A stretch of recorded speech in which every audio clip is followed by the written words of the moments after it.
పెళ్లి చూపులు, Arjun Reddy, dear comrade, ఖుషి, world famous lover, గీత గోవిందం, నోటా, లైగర్, family star వంటి చిత్రాల ద్వారా ప్రేక్షకుల మనసుల్ని ప్రత్యేకించి ఆకర్షించుకున్నారు. త్వరలోనే రాబోతున్నటువంటి కింగ్డమ్ సినిమాకి శుభాకాంక్షల్ని తెలియచెప్తూ వేదిక మీదకి ఆహ్వానం చేస్తున్నాము విజయ్ దేవరకొండ గారిని.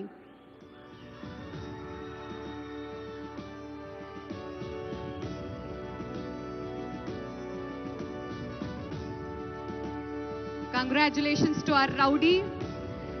మరి ఈరోజు ఒక గోల్డెన్ మొమెంటోతో పాటు 10 లక్షల రూపాయలని అండ్ అలాగే ప్రశంసా పత్రాన్ని అందుకుంటున్నారు శ్రీ విజయ్ దేవరకొండ గారు.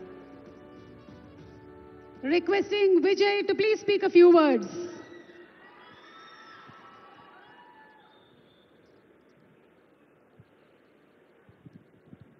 అందరికీ నమస్కారం. ఎట్లున్నారు?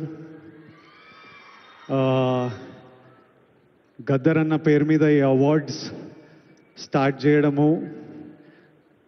సినిమా ఇండస్ట్రీ అందరినీ ఒక దగ్గర తీసుకొచ్చి అందరికీ అవార్డ్స్ ఇవ్వడం చాలా ఆనందంగా ఉంది, చాలా హ్యాపీగా అనిపిస్తుంది.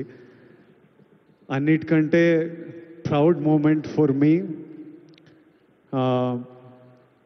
మహబూబ్ నగర్లో పుట్టిన పిల్లోడిని కాంతారావు గారి, నట ప్రపూర్ణ కాంతారావు గారి పేరు మీద ఈ అవార్డు ఇవ్వడం, కాంతారావు గారికి ఒక ట్రిబ్యూట్.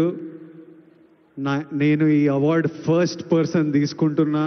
నాకు చాలా రెస్పాన్సిబిలిటీ, ఎంతో చేయాలనిపిస్తుంది. ఇంకా ఈ అవార్డ్స్ ఇచ్చినందుకు చీఫ్ మినిస్టర్ రేవంత్ రెడ్డి గారికి, డిప్యూటీ చీఫ్ మినిస్టర్ బట్టి విక్రమార్క గారికి, మా దిల్ రాజు గారికి, అందరికీ thank you. Thank you all for the love. Huge responsibility, lots to do. Great cinema is coming. Thank you so much. Thank you so much Vijay garu. Congratulations. మరి lifetime అచీవ్మెంట్ అవార్డ్స్లో భాగంగా next award Raghupathi Venkaiah film award. తెలుగును చలనచిత్ర పితామహుడు రఘుపతి వెంకయ్య నాయుడు గారు దక్షిణ భారతదేశంలోనే మొట్టమొదటి